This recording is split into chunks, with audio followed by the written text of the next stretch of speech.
What is going on, Man Hour Nation? Welcome to Man Hour NFL Talk, the home for live, raw, uncut NFL coverage. I'm glad you're rolling with us today. But before we jump in, guys, head over to manhourradio.com. That's where you'll find exclusive merch, the fresh blogs, and everything happening with the show. If you're rocking with the Man Hour, that is the spot to rep it.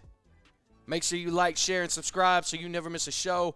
That's the easiest way to stay plugged in. Want the full experience? Go ahead, become a Pigskin Pundit. That's our members-only community. You'll get free entry into weekly NFL pick'ems, giveaways, and exclusive merch. Don't forget about the bonus live streams only for the pundits. If you're all about that next level access, baby, join the squad. And remember, this is a live, interactive show. Drop your thoughts, your opinions, and your comments down below because I want to hear from you. And with that in mind, my boy Bruins is in the chat. He said, Drake May, did you see Drake May played so good? Dude, the things I would have done if they let him play the second half. Look, I done told y'all, Bruins. I don't know if he was in here. I don't know. But Drake May's that dude. Drake May is that dude. That's baby GOAT. All right? That man just knows how to play, and he knows how to play well. He's got a fantastic coach in Mike Vrabel. He's got weapons galore with Stephon Diggs, his receivers. He got Travion Henderson. He's got a crazy, crazy defense. Oh, my goodness. The Patriots are going to be all right. The Patriots are going to be all right, but slow it down, baby. Slow it down because we got a lot to talk about today, Bruins. Yeah, I know. I see you. I hear you. He says, yes, Drake May. We could go on and on and on about baby GOAT. But today, I want to talk about a different guy. A guy that went by Mr. Irrelevant. That guy right there at the bottom of your screen, he goes by the name of Brock freaking Purdy. And I want to talk about the 49ers. See, I want to talk about the final boss that you're going to see when you get into the NFL playoffs. And here it is. Here it is. Go ahead, stop me if you've heard this before. All right? The 49ers are too banged up. The defense has lost its teeth without Bosa and Fred Warner. And Brock Purdy is just the system guy.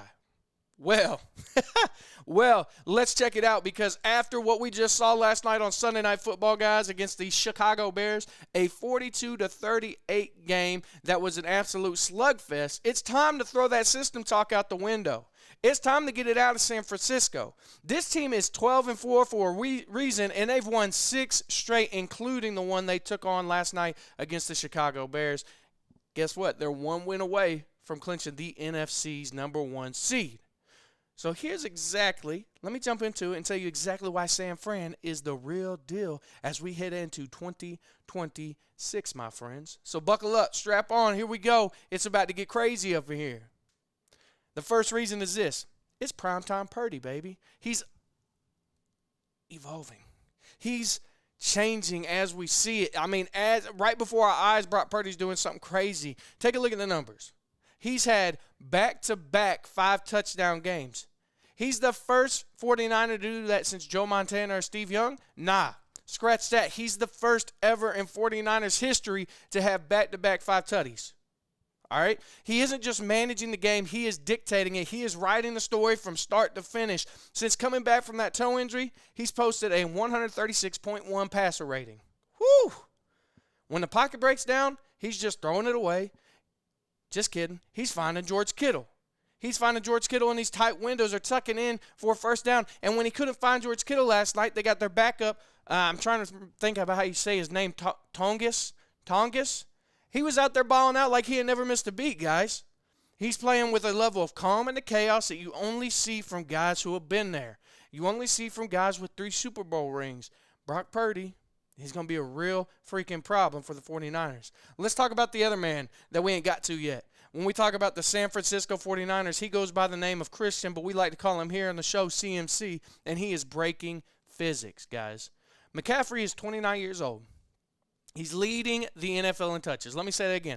Christian McCaffrey is 29 years old, and he is leading the league in touches. In an era where running backs are supposed to fall off a cliff at the age of 27, McCaffrey's out here looking like he's young, rejuvenated, and playing on a 1.5 speed when we're watching the tape. His stat against the Bears' top-tier defense of running defense. You ready for this? 121 yards and a tutty, plus being targeted on a handful of passes. He is the ultimate security blanket when the play breaks down, when Purdy needs a conversion. Number 2, 3 is there, guys. He's not just a runner. He is the heartbeat of the number 3 ranked offense in the freaking league.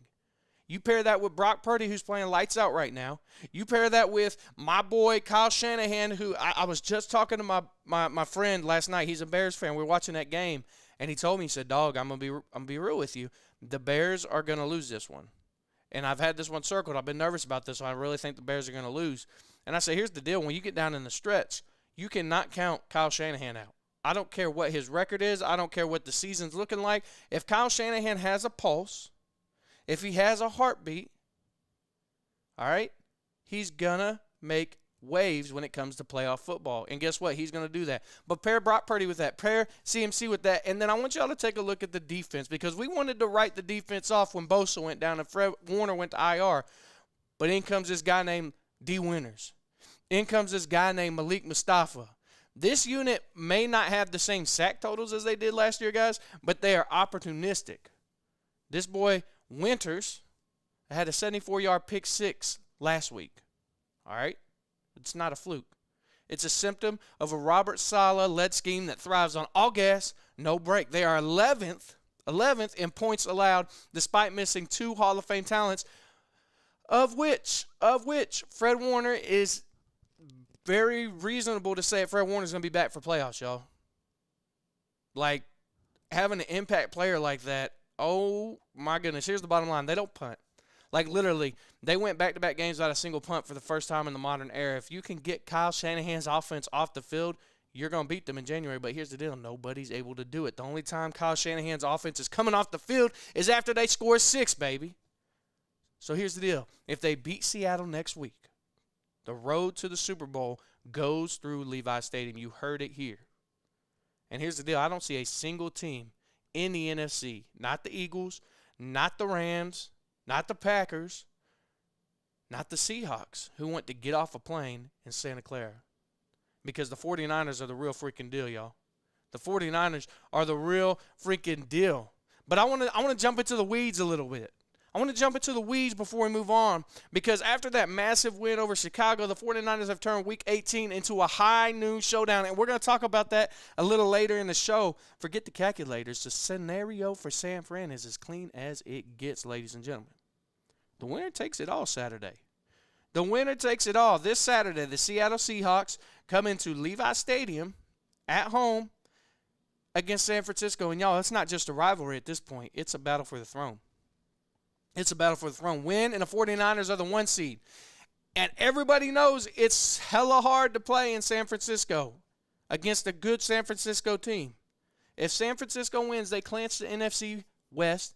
They leapfrog Seattle, and they're in the conference's top spot. That means a first-round bye, home field advantage, and the Super Bowl comes through Levi Stadium. And you know what's even wild? What's even more crazy?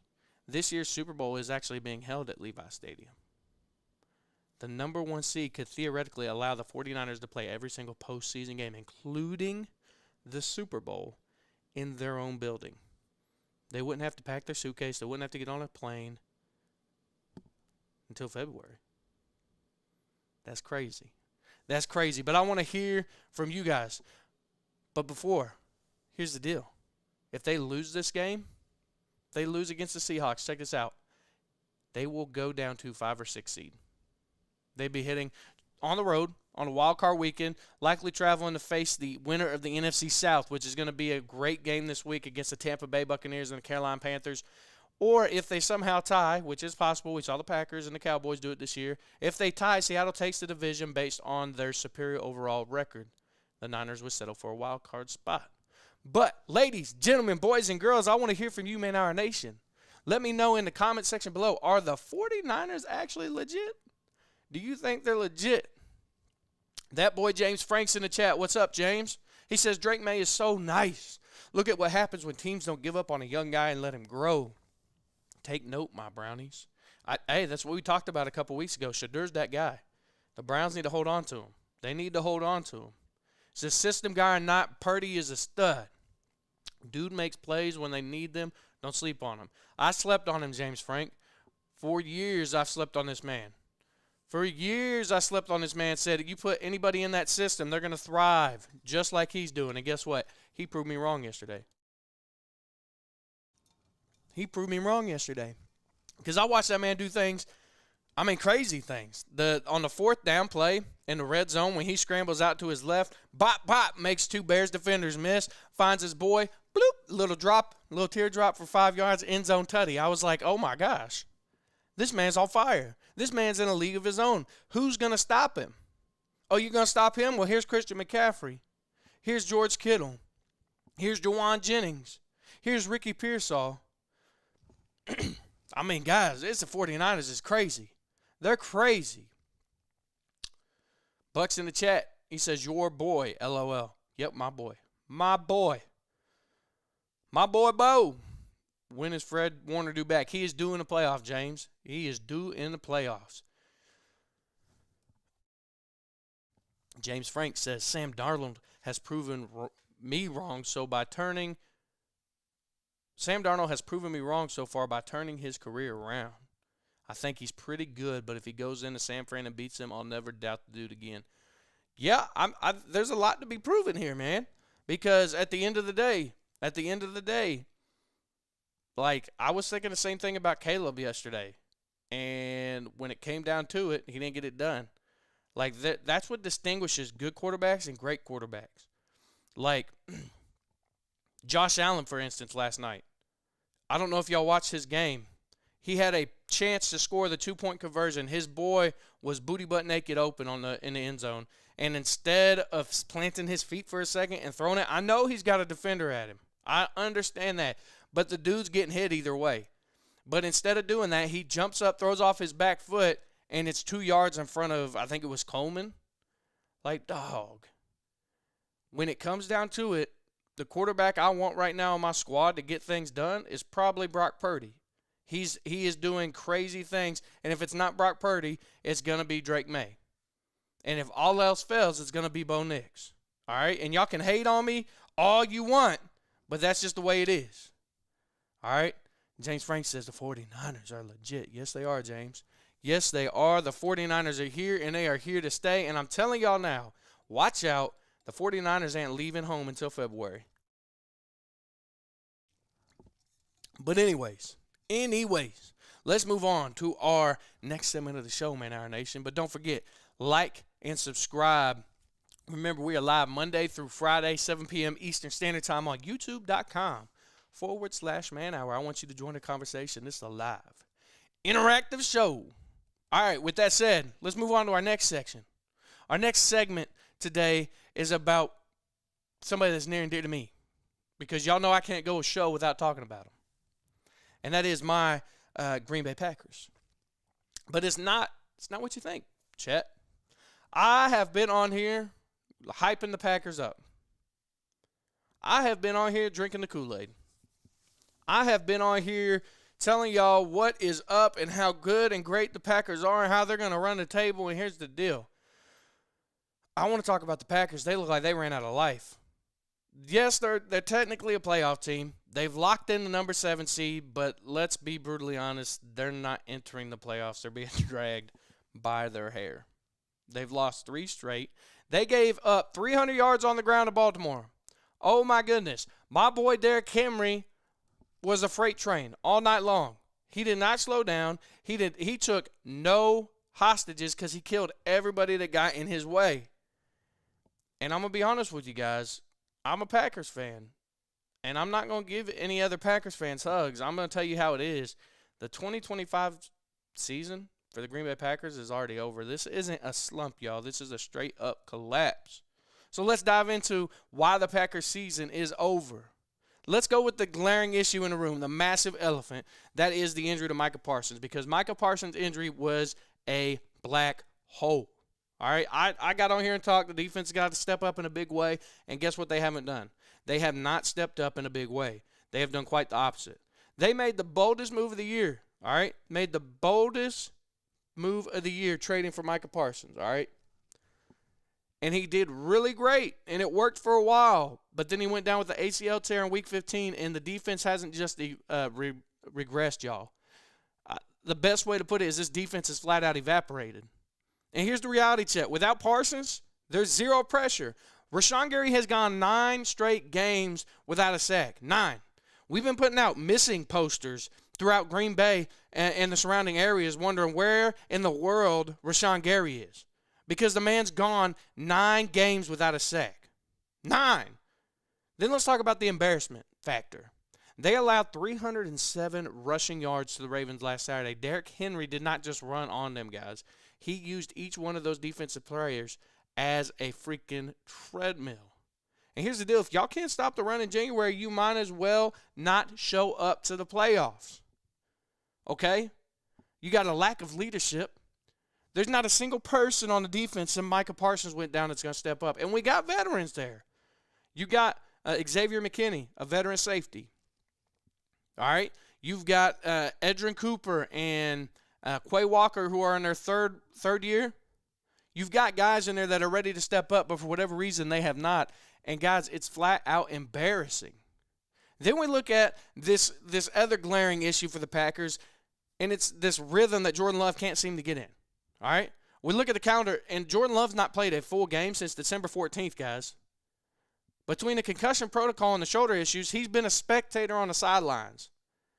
And now Matt LaFleur's talking about resting starters in Week 18 because they're locked in at number 7 seed.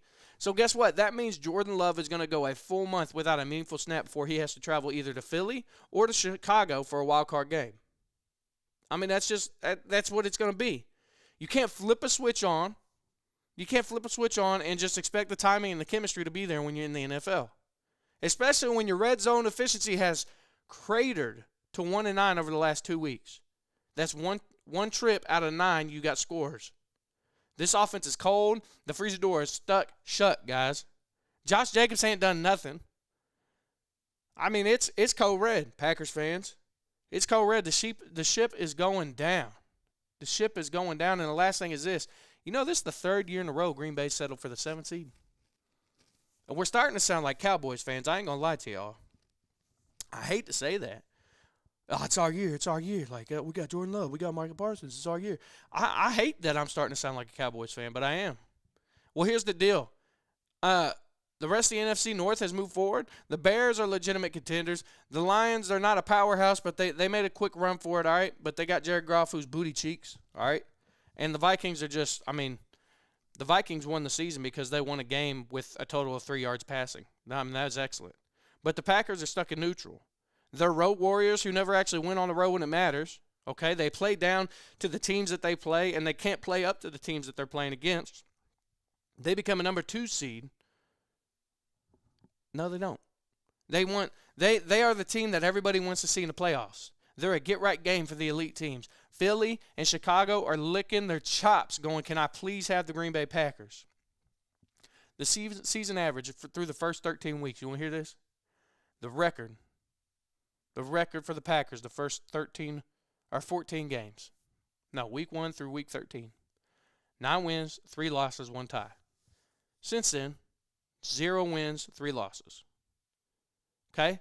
They averaged only allowing 102.5 rushing yards throughout the first 13 weeks. In the last 3 games, they've averaged allowing 210.3 rushing yards a game. In the first 13 weeks, they had a red zone touchdown percentage completion rating of 68.1. In the last 3, they have only got a completion rating in the end zone of 11.1%. And in the season average through the first 13 weeks of takeaways was 1.8, almost 2 takeaways a game. And through the last 3 weeks, they've had none. So I could go on and on. Usually I'm up here hyping the Packers, but I'm telling y'all, Green Bay fans, it's over, y'all.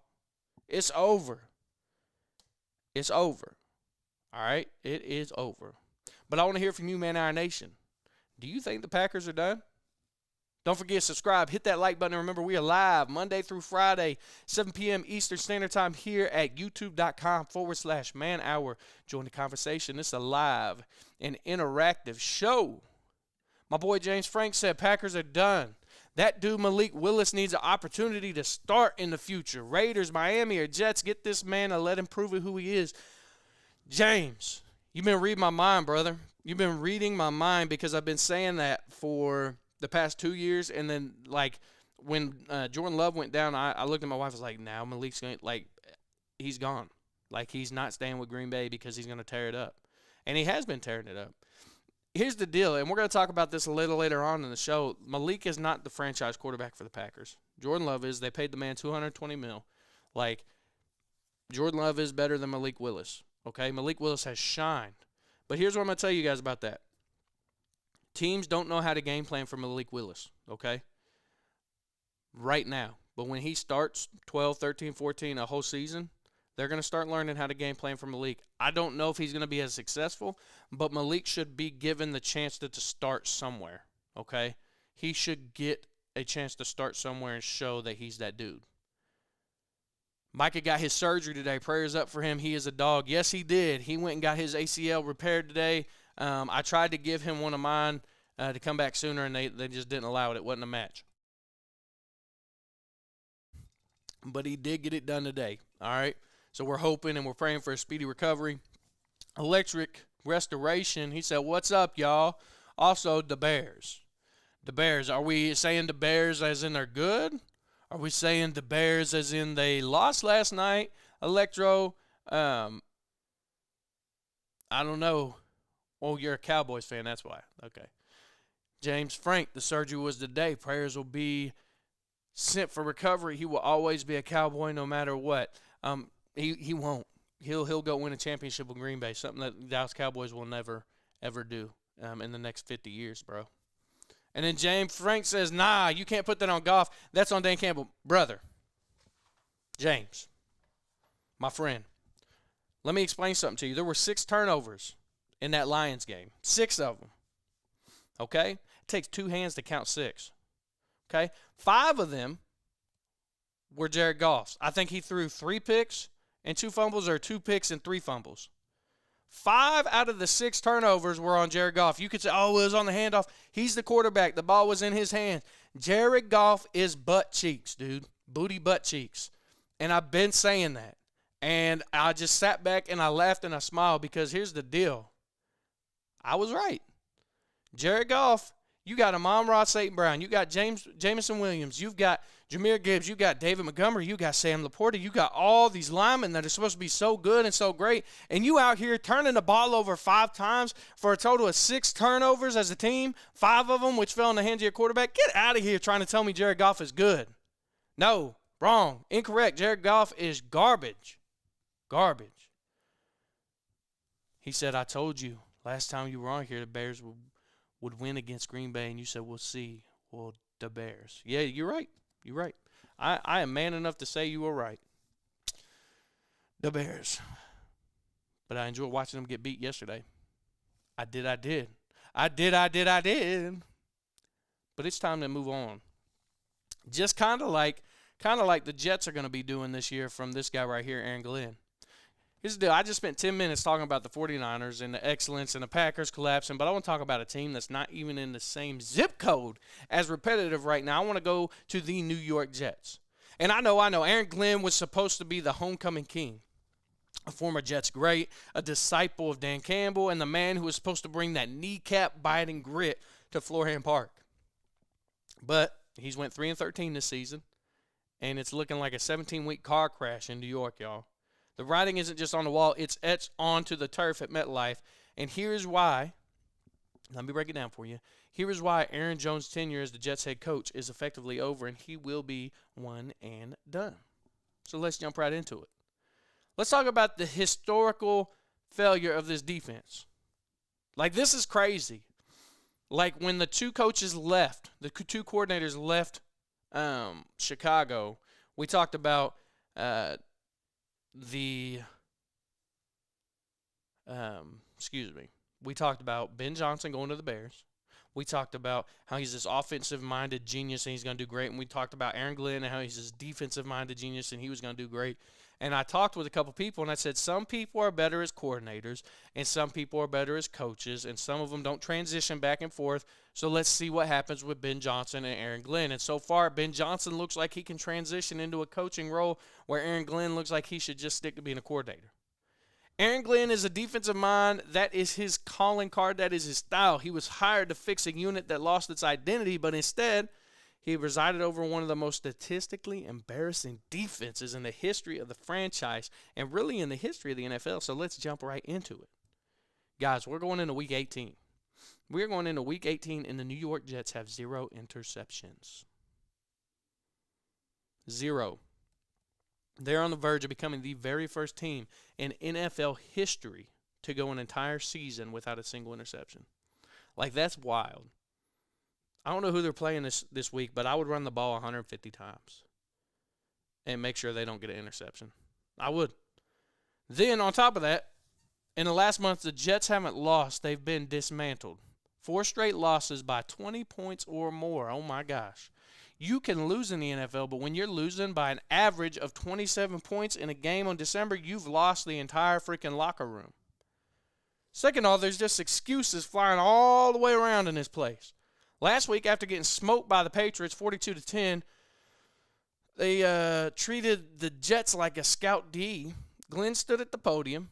All right, they stood at the podium and he sat there and questioned his players' efforts. And then 24 hours later, he walked back up and said, "Nah, effort wasn't the issue." Guys, here's the deal. If the head coach doesn't know whether his team is quitting or if the scheme is failing, that is a red flag you can see from freaking outer space. He fired his DC, Steve Wilks, 3 weeks ago. And that was kind of the sacrificial lamb. Let's see him off. Well, guess what? It didn't work. The defense actually got worse since you made that guy go. When you fire your coordinators and the results stay the same, there's one person to look at. Guys, I know we're talking about the Jets, and I know they're historically bad since Montana and those guys kind of ran the floor, but the issue is not the Jets we know. The issue is deeply rooted in the Jets organization. And here's what they need to do. They need to fire everyone. They need to clean house. They need to load up on these draft picks and begin the rebuild. And that's going to bring me to my final point. Why is this man out? Well, let's look at the fire sale and the long rebuild that they're doing. They traded away Sauce Gardner, who's been garbage. Buck and I was talking about that. I was at the Colts game on Sunday, yesterday, and Sauce is so disinterested in playing any sort of football, guys. At 26, the kid looks like he doesn't want to play ball at all. But that's a whole different point. I'm not going to even get on that. And they traded Quinnen Williams at the deadline. They signaled to the fans. They signaled to the players, hey, 2025 is a throwaway year. But here's the problem. You can ask a fan base that hasn't seen a playoff game since 2010 to be patient with a 3-13 coach. No, you can't. Because that coach couldn't develop a quarterback. Whether it was Fields, whether it was Taylor, whether it was Brady Cook, this offense looked like it was being run in slow motion. Woody Johnson might say Glenn is safe for now, but in New York, safe lasts exactly as long as the season ticket renewals do. And here's the deal. Let's look at the numbers. The Jets, rankings so far this year. They're 30th in points allowed per game at 29.3. They are 32nd, dead last in takeaways with only 4 fumble recoveries this season. They allow a passer rating of, on average, over 105, 32nd, dead last, and their point differential, dead last with negative 176. That's the worst in the freaking NFL, guys. Guys, Aaron Glenn's a good man. He's a great player, but being a leader of men in Detroit is different than being the CEO of the New York Jets, and he can't do it. You cannot survive a season where you set records for defensive futility while your offense is bottom 5 in every category, guys. The flight is over. It's time to ground the plane. Get out while you still can. The Jets have first-round picks, 5 of them, over the next 2 years, thanks to those trades. The question isn't whether they have the assets to rebuild. It's whether Woody Johnson trusts Aaron Glenn to spend them. So what do you think? Do you think Aaron Glenn is done in New York, or do you think I'm being facetious? Let me know in the chat.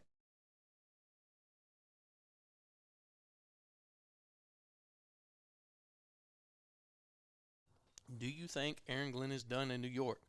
Don't forget, y'all, subscribe, hit that like button, and remember, we are live Monday through Friday, 7 p.m. Eastern Standard Time at youtube.com/man hour. Let's see, what do we got in the chat, baby? Rick said, do y'all remember when the Talking Heads claimed Love was better by far than Purdy? LMAO. Rick, welcome to the show. What Talking Heads were you talking about, sir? Because this is actually the first time on this show that I've talked about Brock Purdy. But if you're referring to somebody else, Again, welcome to the show, man. Glad you're here. Glad you're here. James Frank says, I keep hearing rumors it's probably just clickbait, but the Browns might be moving on from Jim Schwartz. And if that happens, bring Glenn to Cleveland. I don't want to see Schwartz leave, though. I guess time will tell. Will Myles Garrett get his last sack to break the record this week?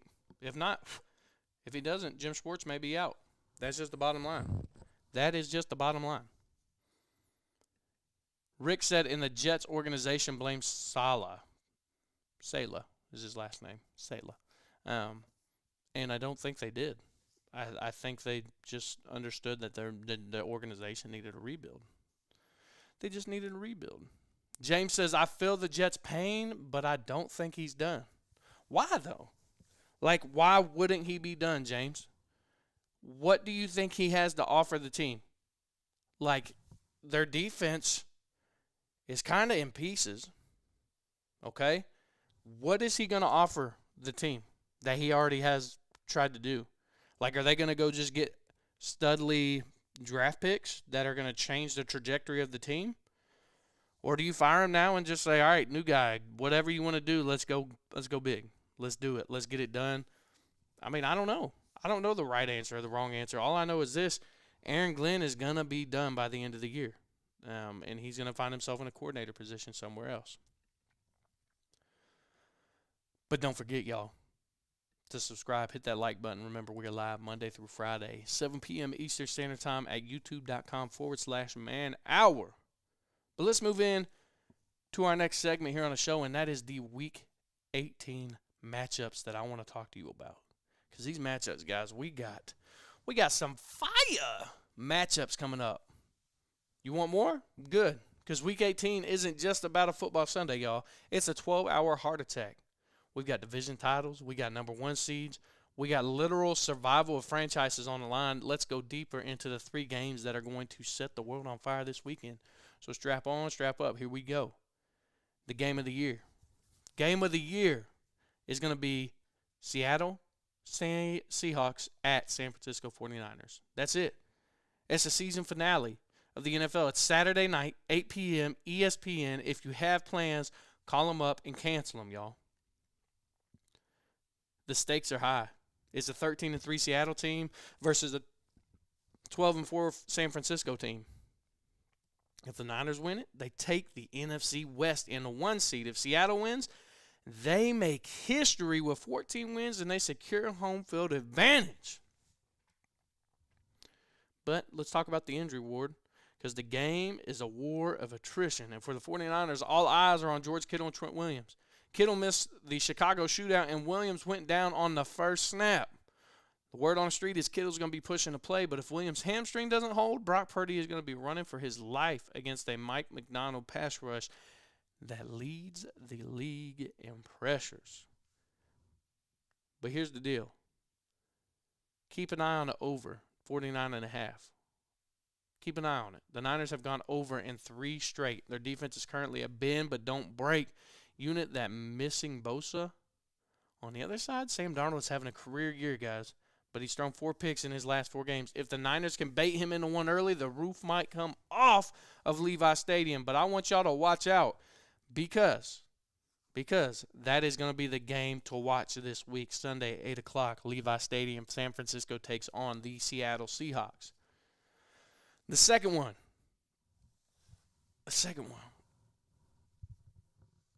The Pittsburgh Steelers and the Baltimore Ravens. Now, here's the deal. Why is it so big? Well, the winner takes the AFC North. It's either going to be Lamar Jackson, who has decided he doesn't want to play unless they're in the playoffs, or it's going to be Father Time and Aaron Rodgers. The loser, they're going to watch the wild card round from their couch or from a cave smoking ayahuasca if you're Aaron Rodgers. The matchup of errors, you have the Ravens, who are currently dealing with a Lamar Jackson back injury. And if Lamar can't go, it's the Derrick Henry show. And he just ran for $300 against Green Bay. But they're running the old man in the sea, and that's Aaron freaking Rodgers.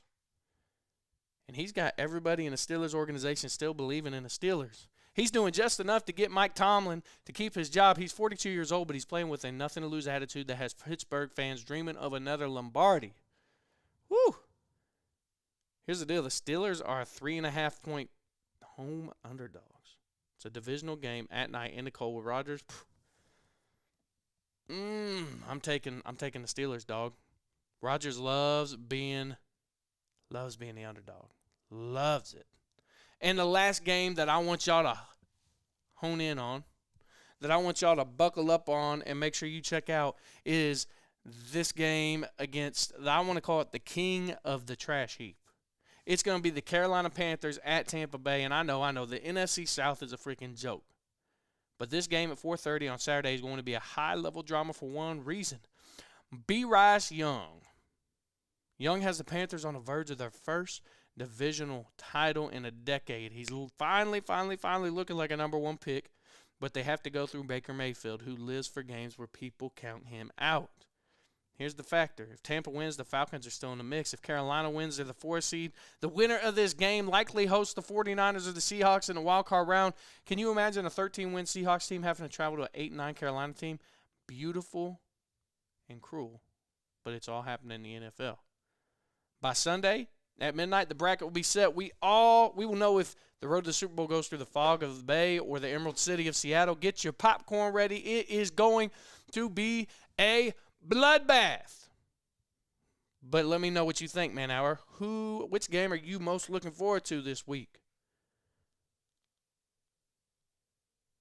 Which one are you most looking forward to this week? So don't forget, subscribe, hit that like button. Remember, we are live Monday through Friday at 7 p.m. Eastern Standard Time on youtube.com/man hour. Let's see what we got in here. Let's see what we got in here. James Frank says, I can't believe we're at the end of the season. Back to waiting again until next year. Yeah, but we got a whole bunch of playoff. We still got the Super Bowl. Like, breathe, James. And let's just breathe, man. Just breathe. We still got a lot of good ball to play, man. A lot of good ball. It don't matter. Both are done in the playoffs. Maybe. James says, Steelers suck. I'm here. Buck says, I'm here so I don't get fined. James says, Rodgers is scared of Myles Garrett. Buck says, Rodgers ain't scared of crap. He's the GOAT. Better than Brady, better than Joe, and whoever else. Electoration says, locking in a Panthers win. I'm looking forward to Myles Garrett getting his record. He will get his record. Myles Garrett is playing the Bengals, and Joe Burrow ain't got no line. Not a single line at all. Best matchup, Bears versus Lions. Could be a trap game. Lions are pissed that they lost. Could be a trap game. That's true. That's kind of hurtful, Buck. You've been looking forward to that sack record being broken for weeks. Yeah, it's crazy. And what's even more crazy is when Myles Garrett came out, he's like, look, guys, who'd they play? The Browns played the Steelers. They were more concerned about me than winning the game. Like, no, they weren't, dog. Like, part of winning the game was keeping you out of the picture. And they did that, and they still lost. So, kudos to your teammates because they balled out for you. All right?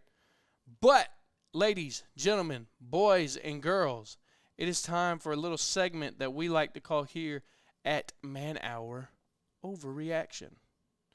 So, with that in mind, sit back, relax, and we'll jump right into Overreaction.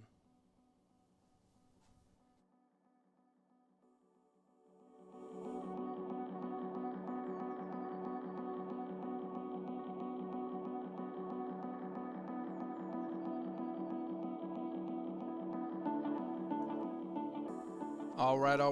It's time for Overreaction. For those of you who haven't seen this segment before, let me break it down for you. Here's the deal.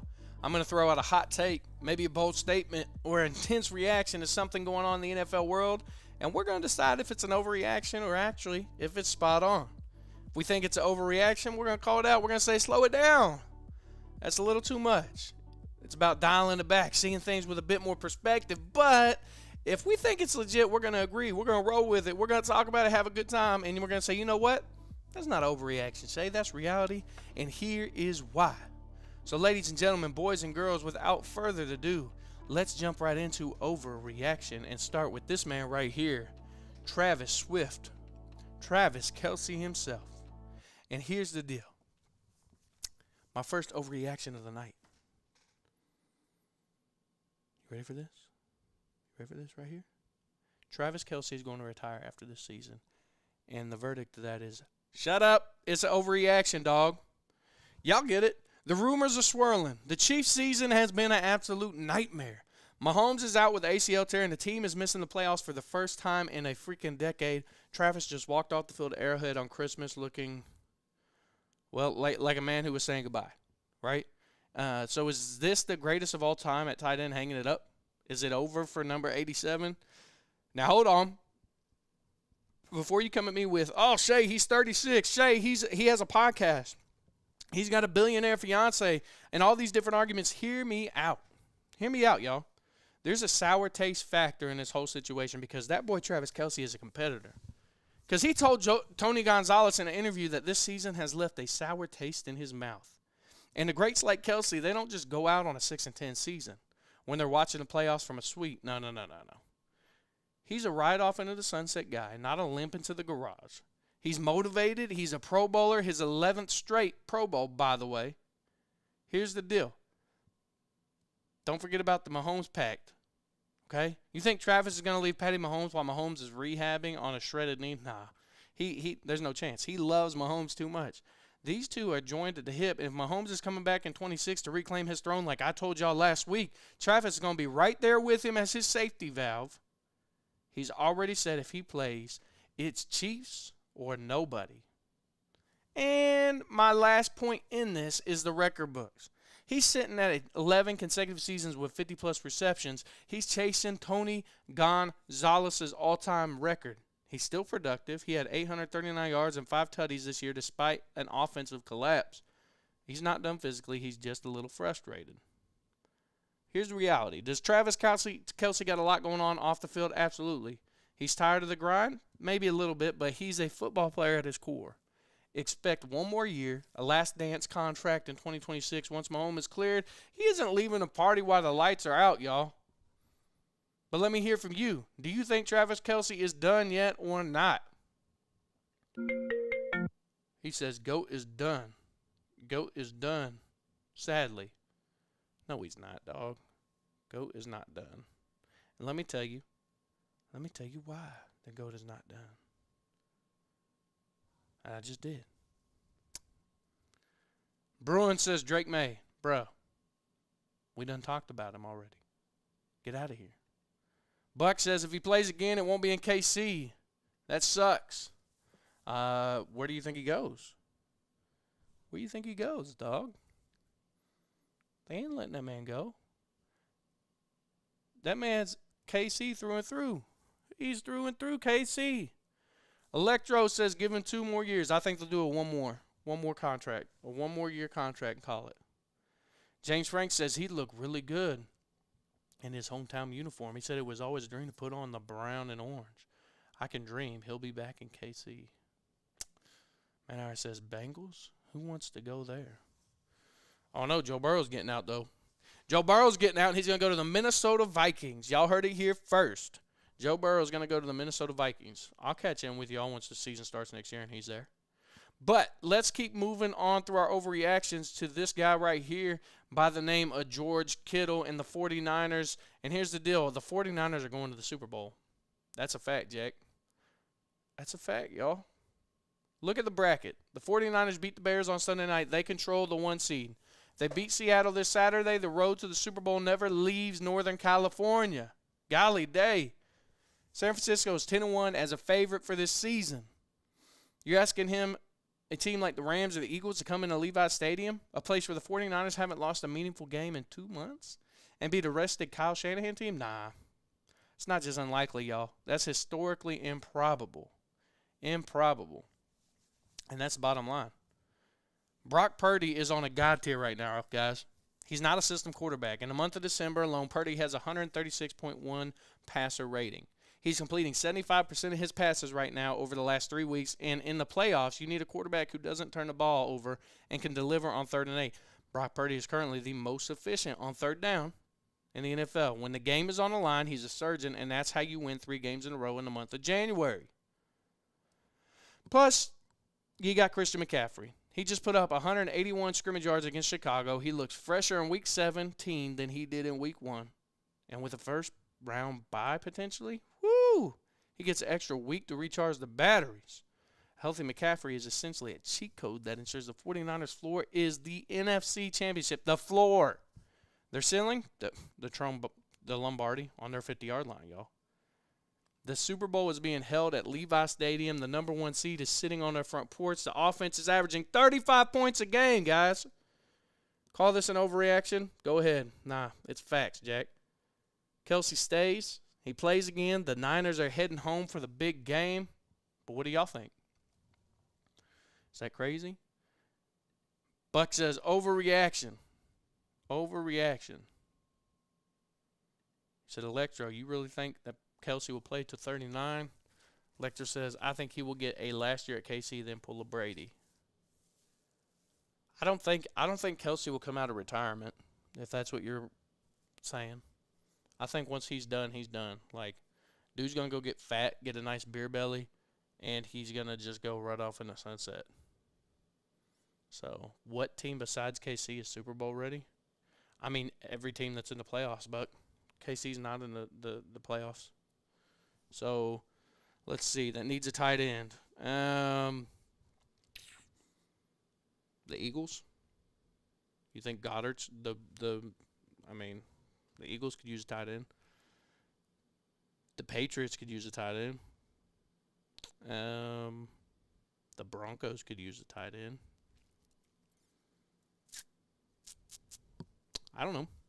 Just saying. I think there's quite a few teams Super Bowl ready that could use a tight end. Buck says 49ers just ain't it. We're going to find out, baby. We're going to find out. I will never, ever, ever, ever, ever count out Kyle Shanahan in the playoffs. I refuse. Not going to do it. Because that man's bent over the Packers too many times. Rams all day? Nah. I got Niners over Rams. Sorry. I do. Here's my last segment on the overreaction. And it's this dog right here, this man right here. And he is a bad man. And he is out to prove everybody wrong. That's right. Joe Burrow is out to prove everybody wrong, and that is a fact. Jack, guys, this ain't just a take. This is a warning. If you've been watching the Bengals lately, you know exactly what I'm talking about. The season has not been the storybook return that Cincinnati really wanted. But that boy Joe Shiesty is currently playing like a man who had a list of names pinned to his locker. All right? The Lost Year Revenge Tour Joe Burrow is about to take is crazy. He missed 9 games this season with turf toe. While he was out, the Bengals went 1-8. The team imploded. They were eliminated from playoffs 2 weeks ago, and the injury-prone label started getting louder than ever. How did he respond? He didn't sit out. He didn't protect his brand. Nah, he came back to a meaningless December game and has been absolutely surgical with the ball. He just put up back-to-back 300-yard games and just won the AFC Offensive Player of the Week. He's not playing for a ring this year. He's playing to remind everyone that when he's on the field, he's the biggest threat to the AFC, guys. He is. Let's talk about the record book statement. Look at the numbers he's chasing right now. After that 305-yard masterclass against Arizona on Sunday, he tied Dalton for the most 300-yard games in franchise history at 28. But here's the kicker. Andy Dalton needed 133 games to do it. Joe did it in 76. This Sunday against the Browns, he only needs one more to own the record outright. He's literally rewriting the Bengals' history books while playing on one good foot. Then there's the fun factor. He said earlier this month, he gave us a quote that sent media into a tailspin, guys. He said, if it's not fun, what am I doing it for? People thought he was checking out. I think he's checking out. I don't think he's checking out from football. I think he's checking out from the Bengals. He's not going to play with the Bengals next year. He's demanding excellence. He's not going to find that in Cincy. He's out to prove that the Bengals organization can't waste his prime, and if they will, then he's getting traded, and he will request that trade. He plays these meaningless games to prove to the front office there's a blueprint for 2026, and it's get Joe an offensive line, and he will deliver the city a trophy. And if you don't, trade the man and watch him do it with another team. But here's my verdict. Joe Burrow's 29. He's healthy. He's throwing the ball better than anyone, not names Patrick Mahomes or Brock Purdy. If you think Joe Cool is fading into the background, you've got another thing coming. He's spending this January proving he's still the king of the North. Y'all better watch out. Watch out. But I want to hear from you. Don't forget to like and subscribe. We are live Monday through Friday, Man Hour Nation. 7 p.m. Eastern Standard Time at youtube.com/man-hour. Drop your comments in the section below. Buck says, I'm still calling it. It's Rams and Steelers to the Super Bowl. I'd love to see my boy Aaron Rodgers in the Super Bowl. I would love it. DK Metcalf still suspended this week, though. Buck says, Joe Burrow just ain't it either. He needs to go to San Fran. He had one good year. Been mess since. Just wait. Just wait. That dog is about to be crazy next year. He's going to. You heard it here.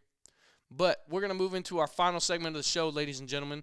And that's something we here at Man Hour like to call fact or not buy or sell. Fact or crap. So what is fact or crap? Well, let me tell you. I'm going to throw out some so-called facts making the rounds in the NFL world. And together, you, me, and everybody else is going to decide, is this a real deal? Or is this nothing but hot freaking garbage? We're cutting through the noise. We're breaking down the hype and deciding what's worth buying into. If it's a fact, we'll call it out. If it's crap, we're going to go ahead and bury it. So without a further ado, ladies, gentlemen, boys and girls of all ages, let's jump right into it. And I want to start with this man right here. The man, the myth, the legend, the king. And that is Derrick Henry. Is he still the king? And that is, yes, ladies and gentlemen, he is. That is a fact. I'm not just saying this because the 216 yards he put up on my Packers. I'm saying it because it's cold, hard physics of what we just saw. Saturday night wasn't just a good game. It was historic for Derrick Henry. He is now 7 career 200-yard games. That is the most in NFL history, passing icons like Adrian Peterson and O.J. Simpson. When the lights are the brightest and the weather is the coldest, Henry doesn't just play. He colonizes the other team's defense, guys. He set a record for the most rushing yards ever by a visitor at Lambeau. That's not a committee behavior. That is king talk right there, baby. And he's an ageless engine, guys. Look at the GPS data from that game. His top speed actually increased in the fourth quarter, hitting over 20 miles an hour on that final 25-yard dagger touchdown. Oh, did I mention he's 250 pounds and in his 10th season? He's getting faster as the game goes on. While the Packers defenders were looking for heaters on the sideline, Henry was looking for more freaking contact. And then there's the statistical throne. He's currently sitting at 1,469 rushing yards and 16 tutties for the season. He's top 2 in almost every major category this year. In an era where running backs are considered old at 26, Henry is 31. Just signed a $30 million extension because the Ravens know exactly what we know. You can't replicate what that boy does. People want to talk about Saquon. We want to talk about JT and those other stars, but if you're one game to win and you need to demoralize the defense for 60 minutes, give the ball to the guy who just broke the all-time record for 200-yard performances. The crown isn't moving. Derrick Henry is the king. But I want to hear from you. Let me hear from you. Buck says crap. He has one good game, had 30-plus carries and broke 100. Wow.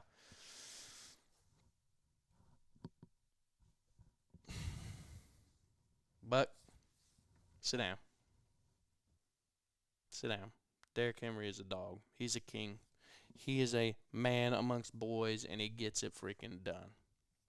This next one that we're getting ready to talk about, I'm a little excited about. I ain't going to lie to you. It's about this man right here who is going to have a starting job next year, and that is a fact. That is a fact. Malik Willis isn't just playing well for a backup spot. No. He's playing like a guy who belongs in the top 32. Get this man a starting job. The Matt LaFleur finishing school, I don't know what they're putting in the water in Green Bay, but it works. Malik Willis has been in the quarterback witness protection program under Matt LaFleur, and he's emerged as a completely different player. The stat, this season, in relief of Jordan Love, Willis is completing 85.7% of his passes. Yes, he's not just tucking and running. He's reading through progressions. He's identifying discussed coverages and throwing with an accuracy that we've never saw even in Tennessee. He has a 145.5 passer rating this year. That's not a fluke. That's development, guys.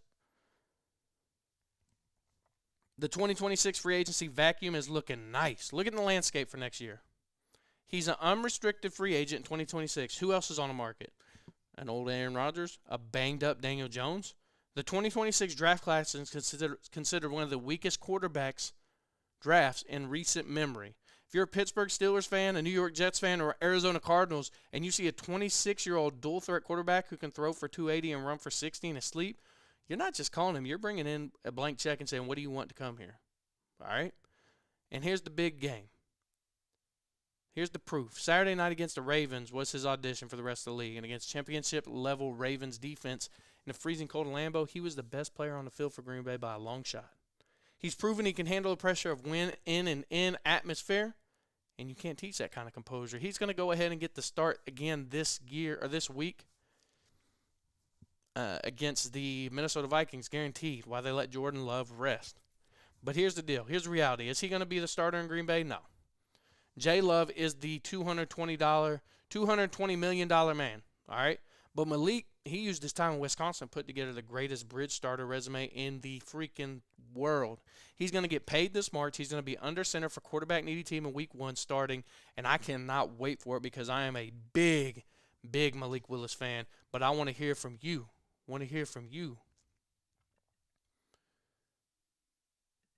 Let's see. Buck says, please, or crap, he has a losing record as a starter. Doesn't matter. Where's he going? Pittsburgh, Arizona, Miami, New York. Then take your pick. P.S. Packers NFC Championship game. P.S. I don't know what that means. You think we're going to the NFC Championship game? We won't. Willis goes to the Raiders. Raiders draft the dude from IU. He gets cut again. Ends back up in Green Bay. Smoke another, Buck. Smoke another.